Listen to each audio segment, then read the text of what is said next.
Apakah kebas bisa sembuh? Nah, Bapak Ibu, jawabannya bisa saja, tapi tergantung tingkat kerusakan sarafnya. Saya jelaskan dengan simpel, Bapak Ibu, sederhana, dan supaya Anda lebih mudah dimengerti. Nah, yang pertama, Bapak Ibu, kalau kerusakannya masih ringan atau sedang, itu masih bisa membaik. Saraf yang belum merusak permanen masih bisa pulih sebagian, sensasinya kembali, kebasnya berkurang, dan nyerinya berkurang. Kualitas hidup, insya Allah jauh lebih baik. Biasanya ini terjadi, Pak Ibu, bila gula darah mulai stabil dalam 1 hingga 3 bulan.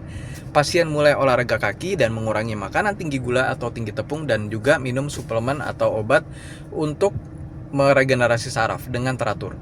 Pada fase ini membaik 30-60% itu hal-hal yang sangat-sangat mungkin, bahkan bisa membaik secara 80-90 bahkan 100%. Yang kedua, kalau saraf udah rusak berat. Nah, ini Pak Ibu harus disimak Bapak Ibu ya, karena nggak bisa 100% sembuh, tapi bisa dihentikan dan pelan-pelan harus sabar, itu bisa diregenerasi. Saraf yang sudah rusak parah tidak bisa kembali seperti semula, tapi masih bisa dicegah supaya jangan makin parah, dikurangi rasa kebasnya, dihilangin nyeri menyengatnya, dan juga dicegah supaya luka dan amputasi. Dicegah supaya tidak luka dan tidak amputasi. Dan juga bisa kuatkan kembali koordinasi kaki. Yang penting adalah kita pelan-pelan lakukan regenerasi untuk sel saraf. Harus sabar. Mungkin prosesnya memakan 3 hingga 6 bulan gitu ya. Artinya apa Ibu? Harus sabar. Memang tidak akan kembali normal 100% penuh, tapi kondisi bisa stabil dan membaik, tidak memburuk. Yang ketiga, indikator kebas yang biasanya masih bisa membaik. Kalau pasien masih merasakan kebas plus rasa sakit, kesemutan, panas, kebakar, rasa tebal, tapi masih ada sedikit sensasi, ini tanda saraf masih hidup, Bapak Ibu. Masih ada peluang membaik. Ya, justru yang paling bahaya itu adalah kebas total.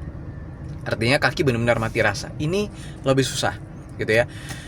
Yang keempat, kenapa banyak yang berpikir kebas gak bisa sembuh? Wajar, karena rusaknya terjadi pelan-pelan bertahun-tahun. Saat kebas muncul loh Pak Ibu, sudah 30-50% saraf itu menurun. Pasien baru serius akan nurunin gula setelah gejalanya kerasa berat. Nah, ini yang fatal. Perbaikan saraf emang lambat, butuh 3 hingga 12 bulan Bapak Ibu, bukan seminggu. Jadi harus sabar. Tapi bukan berarti nggak bisa membaik. Banyak pasien yang tadinya kebasnya setiap hari, bahkan 24 jam, itu bisa turun menjadi kebasnya jadi cuma malam, atau hanya kalau capek aja, atau tinggal 20% sampai 30% saja. Ini Masya Allah, ini ada sebuah progres, kemajuan. Nah, kesimpulannya jadi jelas Bapak Ibu ya. Sebenarnya bisa sembuh sebagian, yang kedua bisa sangat membaik kalau ditangani cepat, yang ketiga bisa berhenti memburuk. Namun kalau 100% sungguh-sungguh kalau sudah rusak berat memang sangat sulit, tapi bukan berarti tidak ada harapan. Jadi fokusnya Bapak Ibu, jangan kita berpikir pada sembuh total saja, tapi memperbaiki saraf sedikit demi sedikit yang masih hidup, diregenerasi dan menghentikan kerusakannya.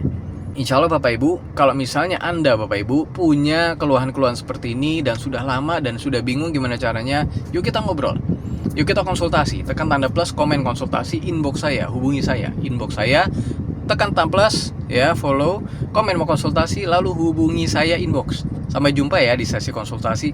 Saya doakan semoga Bapak Ibu kebasnya insya Allah berkurang bahkan habis, dan Anda jauh-jauh lebih sehat lagi. Sampai jumpa di sesi konsultasi ya.